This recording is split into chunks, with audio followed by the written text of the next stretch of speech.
Delighted to be joined by Peter Machin here at the World Cup in Denmark. Peter, how are you? I'm awesome, thank you. How are you? I'm good. Obviously, it's a long trip over here, but what does it mean to be putting on that green and gold representing Australia? Everything. It's what we play for back home. At the end of the day is to play in our championships, play well, and then make the Australian team. You know, it's no better feeling to wear the green and gold. And what's been your experience of Denmark so far through the first 3 days of the tournament?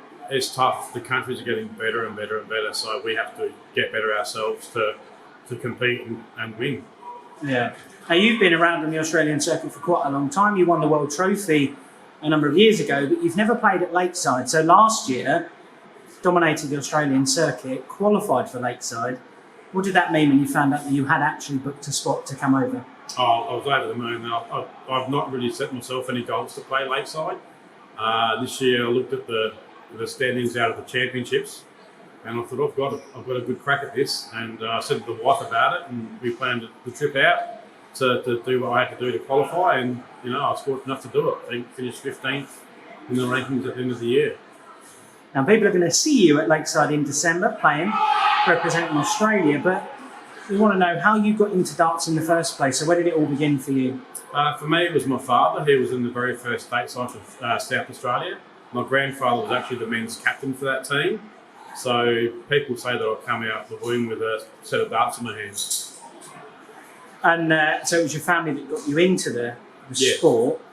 Kind of what was the first real big breakthrough moment, do you think, for yourself?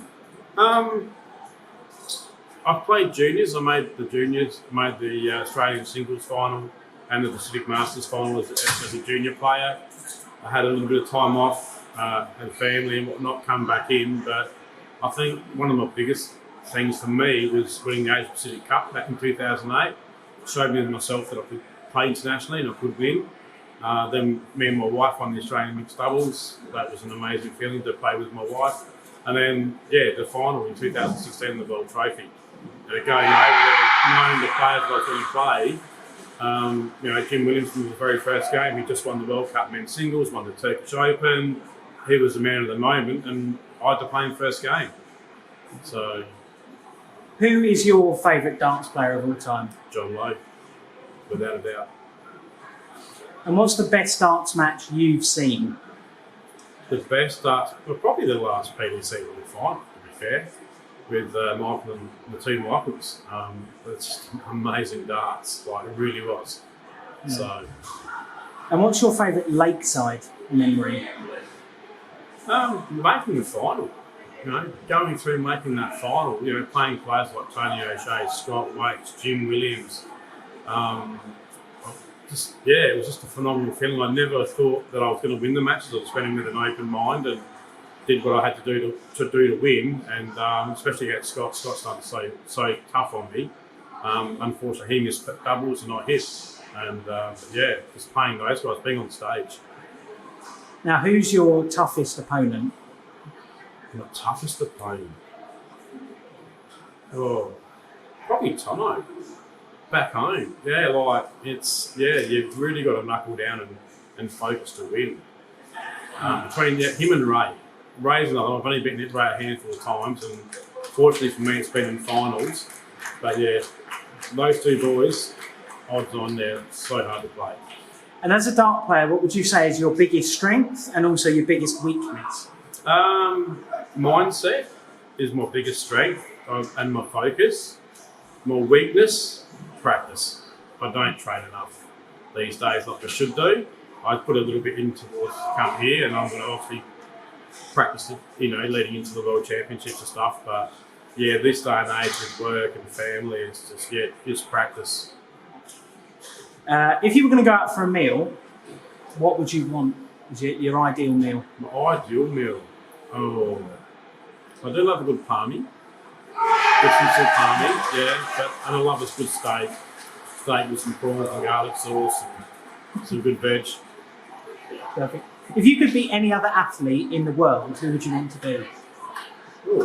Probably another athlete in the world. Maybe Usain Bolt. If there was a film made about your life, who would you want to play you? Oh, have to be Aquaman, wouldn't it? When do you think was the last time you cried? The last time I cried was when I dropped my son off at the airport after he came over for my 50th earlier this year. And I left, we had such a good time. And yeah, as I drove off from dropping him and his partner off, yeah, I teared up in the car and for about good 15, 20 Ks. Just a couple more things. What's the best advice you've received while playing darts? Just get in there and throw them. Don't think, just do. A lot of people think, oh, I've got to do this, I've got to do that. You don't have to think about it. Just get in there and do it. Have a go. No, the more you think about it, the harder you make it for yourself. So get in and do. Yeah. Now, you're one of several Australians that will be coming over for the World Championships this year. Is it a big benefit to you that they're going to be yourself, Ray, Kim, potentially Danny Porter as well? Oh, definitely. Like, we all travel back home together. Danny, myself, Kim, and Trent, Kim's partner. So, to have everyone else there as well, it's awesome. We all get in and support one another and watch each other. So it's great. And going into Lakeside this year, what's the goal for Peter Machin? Just to go up and play well, play my game. That's all I want to do. I don't have I want to do well. I want to go deep into the tournament, but I just want to get there and play my game.